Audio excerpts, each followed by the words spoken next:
todos.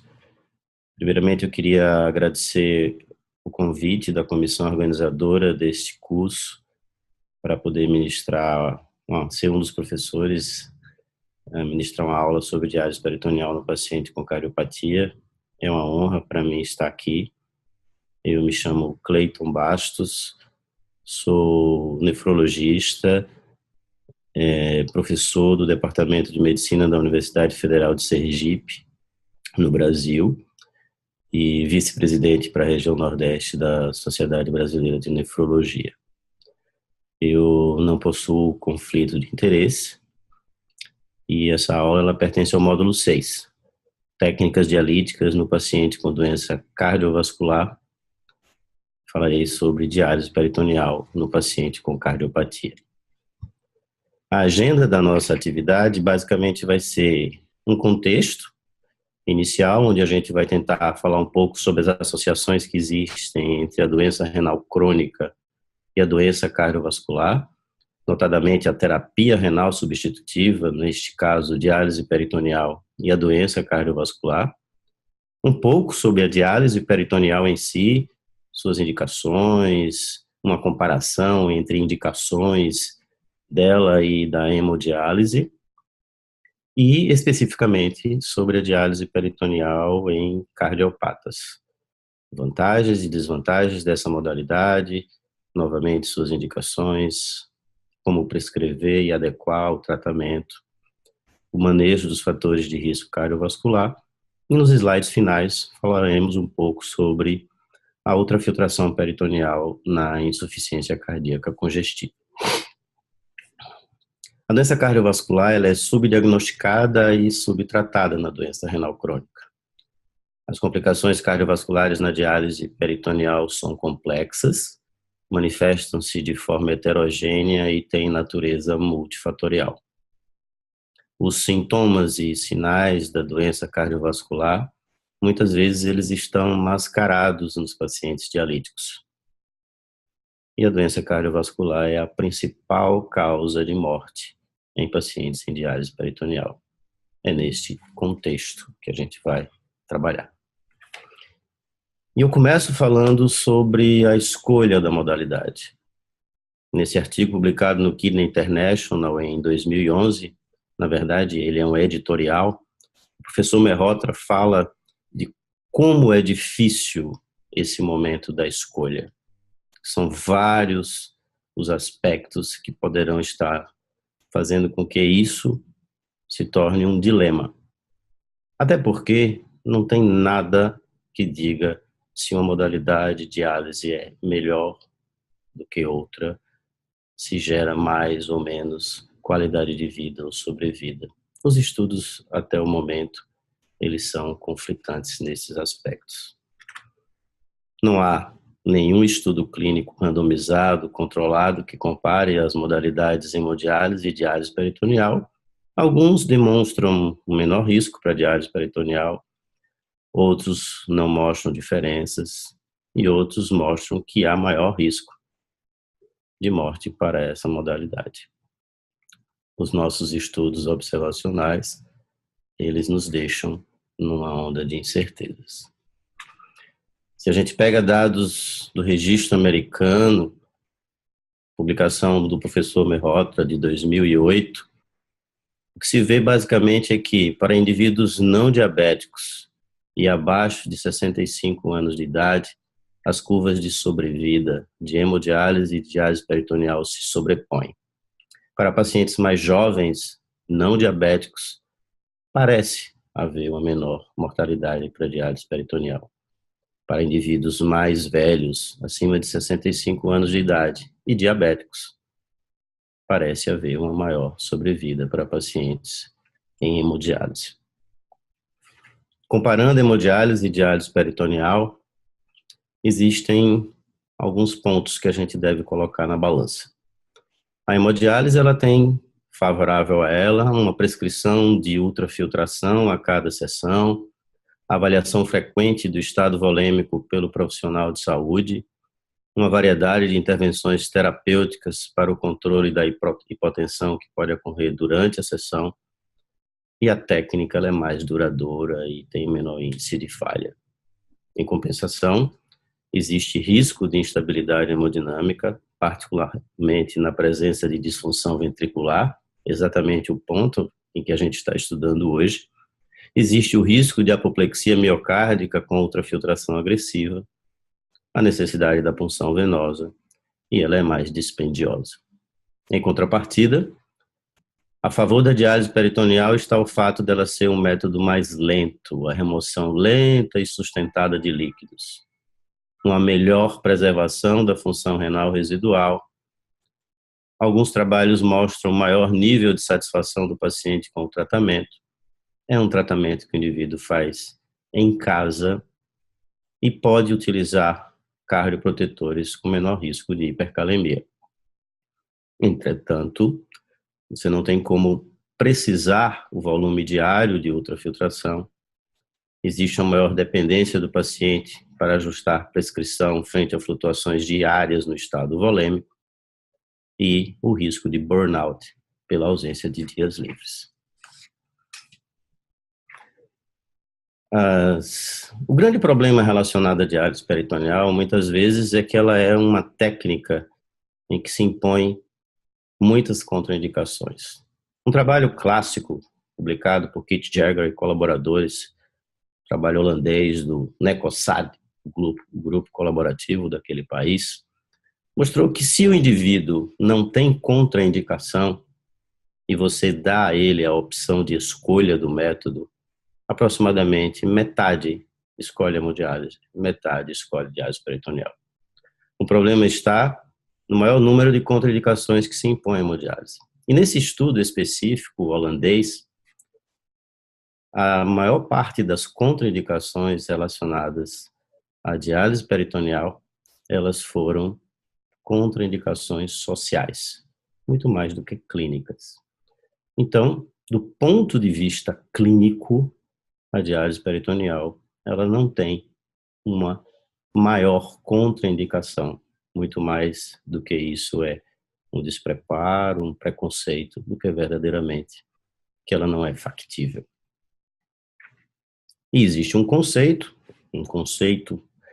do PD First, em que essa modalidade, quando possível, ela deve ser oferecida inicialmente, considerando não o conceito de competição entre ela e a hemodiálise, mas o de complementaridade, tendo em mente os objetivos a longo prazo para o paciente. Eu sou um entusiasta desse conceito. E o racional para isso seria melhor sobrevida em diálise peritoneal nos primeiros anos, preservação da função renal residual, o fato dela ser uma terapia domiciliar mais barata, que confere mais liberdade, maior satisfação e menos infecção e hospitalização no início de tratamento. Até porque a maioria, pelo menos no nosso meio, dos indivíduos que inicia em hemodiálise, inicia através de um catéter de duplo lumen, e esse catéter de duplo lumen acaba sendo motivo, muitas vezes, de processos infecciosos repetidos e hospitalização. Contudo, na população específica de indivíduos cardiopatas, existem padrões e manejos diferentes do ponto de vista terapêutico quando você utiliza diálise peritoneal e hemodiálise. E são 3 os pontos chaves. Primeiro, existe uma maior mortalidade em diálise peritoneal, influenciada pela perda da função renal residual. E efeitos metabólicos decorrentes da exposição a componentes da solução peritoneal também podem gerar problemas a esses indivíduos. E o controle hídrico, basicamente restrição de sal e remoção de fluidos, ele é preditor de desfecho. O que é que a gente tem como objetivo, do ponto de vista clássico, considerando as recomendações no tratamento de um paciente em diálise peritoneal? A remoção de solutos, os solutos pequenos e médios, a otimização do estado volêmico, a preservação da função renal residual, controle do cálcio e fósforo, preservação da membrana peritoneal e controle das comorbidades. Esses são os objetivos quantificáveis. Mas o que é que a gente quer, afinal? Na verdade, a gente quer o nosso paciente nutrido, com autonomia, independente, que tenha uma boa qualidade de vida, em resumo, que esteja numa condição de bem-estar. Para isso, a gente deve prescrever adequadamente o tratamento para ele. E para essa prescrição, devemos considerar treinar o paciente na modalidade, seu cuidador também, avaliar antes do tratamento como é o transporte peritoneal a partir do teste do equilíbrio peritoneal, considerar a sua superfície corporal, afinal, pacientes maiores necessitam de maior volume nas trocas, considerar a sua função renal residual e avaliar o estado hídrico, determinar o peso desejado, controlar a ingestão de sal e água, revisar a dose de diuréticos e ajustar a tonicidade da solução de diálise peritoneal para otimizar a ultrafiltração. Quais seriam esses componentes da prescrição? Existem os parâmetros fixos, a superfície corporal, e a nutrição tem tudo a ver com isso. Você deve avaliar nutricionalmente com 6 a 8 semanas de início de tratamento e depois trimestralmente esse paciente. Há várias formas, índice de massa corporal, peso e estatura, obviamente. Avaliação global subjetiva, impedânciometria, aquilo que você tiver disponível em seu meio. A função renal residual a cada 6 meses. Avaliação da membrana peritoneal a cada 6 meses e a determinação de comorbidades. E existem os parâmetros ajustáveis. O volume da troca, o número de trocas, a concentração de glicose no banho, o uso de soluções alternativas, como a icodextrina, e como determinar o tempo de permanência da solução na cavidade peritoneal. A gente vai variar essa prescrição como? Mexendo no volume, na frequência, no tempo, conforme exposto no slide passado, mas isso tudo tem que ser avaliando o custo e impacto na qualidade de vida, observando a pressão intraabdominal, considerando a absorção de glicose quando utilização de soluções mais concentradas, fazer uma prescrição baseada no teste do equilíbrio peritoneal e na superfície corporal, não esquecendo a função renal residual e tratar o paciente e não os números. Ou seja, uma combinação entre os parâmetros ajustáveis e não ajustáveis para que a gente consiga aquele bem-estar descrito. Considerando o indivíduo portador de cardiopatia, um item-chave é o estado volêmico. Se o indivíduo tem uma ultrafiltração abaixo de 750 ml por dia, devemos ficar mais atentos. Fazer o teste do equilíbrio peritoneal. Se o indivíduo for autotransportador, utilizar trocas mais frequentes, se estiver em diálise peritoneal ambulatorial contínua, ou a combinação de diálise peritoneal automática com solução de icodextrina na troca noturna. Desculpe, no tempo mais prolongado. Se o indivíduo estiver hipervolêmico, a gente deve checar como é que está a ingestão de sódio e água, como é que está o seu controle glicêmico, se a função renal residual está em queda, se a função cardíaca piorou, se ele está verdadeiramente aderente à prescrição da terapia, se o esquema que nós escolhemos é o mais adequado para ele, alto, baixo, transportador, se há complicações mecânicas, o catéter translocou, o catéter subiu, provavelmente a ultrafiltração vai cair, e como anda a função da membrana peritoneal. A gente considera que o indivíduo está em falha de ultrafiltração se há um efluente menor do que 400 ml em 4 horas após a infusão de uma bolsa com solução de diálise peritoneal a 4,25%. Como que a gente vai tratar esse paciente? Restringir o sódio, aumentar a furosemida se ele tiver função renal residual, utilizar soluções concentradas de glicose e utilizar a icodextrina na longa permanência. Outras coisas que a gente deve pensar nessa variação da prescrição. O transporte peritoneal, se baixo ou alto transportador, os indivíduos baixo transportadores são indivíduos que têm uma pior dialisância, mas o melhor controle de volume. Os autotransportadores fazem exatamente o oposto. A função renal residual, devemos pensar sempre nos inibidores de enzima conversor e bloqueador de receptor de angiotensina, notadamente se o indivíduo tem função renal residual com perda de proteína. A utilização de soluções com pH neutro e baixo teor de glicose. O acompanhamento nutricional. O controle glicêmico, objetivando a hemoglobina glicada de 7% nos indivíduos mais jovens e de 8,5% nos idosos, com controle trimestral desses diabéticos. Utilização também para melhor controle glicêmico da icodextrina na longa permanência. Tratar a hipertensão, objetivando uma pressão arterial abaixo de 140/90, mas nunca uma pressão sistólica abaixo de 120. Lembrando que no controle da hipertensão arterial, é importante que a gente otimize o estado hídrico antes de ajustar a medicação. Lembrar de componentes inflamatórios, a determinação da proteína C reativa, observa-se uma associação clara entre inflamação em indivíduos que são autotransportadores, um potássio entre 3,5 e 5,5 miliequivalentes por litro, e a utilização de soluções com baixo conteúdo de cálcio. Além da diálise peritoneal, pensarmos nos antiagregantes plaquetários nos indivíduos com cardiopatia isquêmica, utilização de inibidor de enzima conversora e bloqueador de receptor de angiotensina na hipertrofia ventricular esquerda e na insuficiência cardíaca.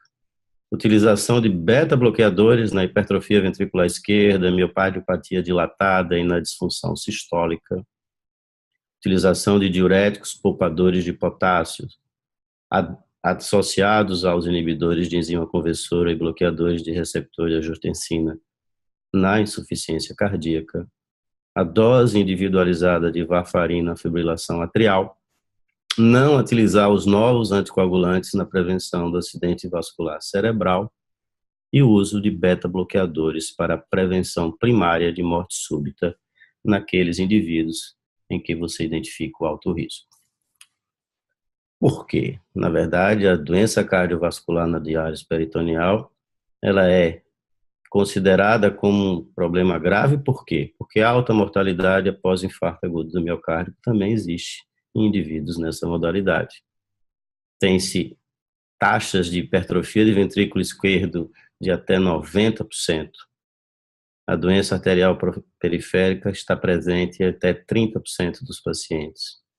Insuficiência cardíaca tem uma prevalência variável, mas a mortalidade é alta, em torno de 83% em 3 anos. A hipertensão arterial está presente em mais que 80% dos indivíduos, sendo que a hipertensão sistólica associada a maior mortalidade.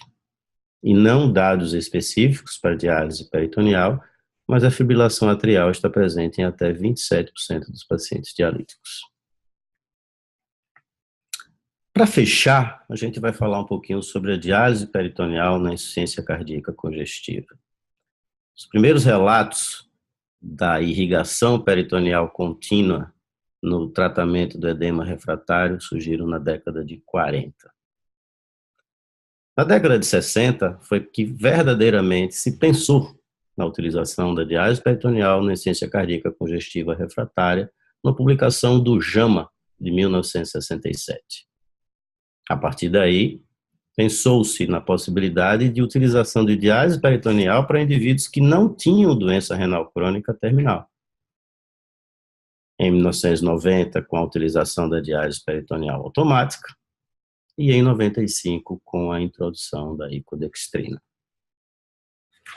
O racional para isso, na verdade, porque existem as interações cardíacas e renais na fisiopatologia da síndrome cardiorrenal, né? A disfunção ventricular direita fazendo com que o indivíduo fique com congestão renal, e a disfunção ventricular esquerda, a partir da diminuição do débito cardíaco, gerando a diminuição da pressão de perfusão renal.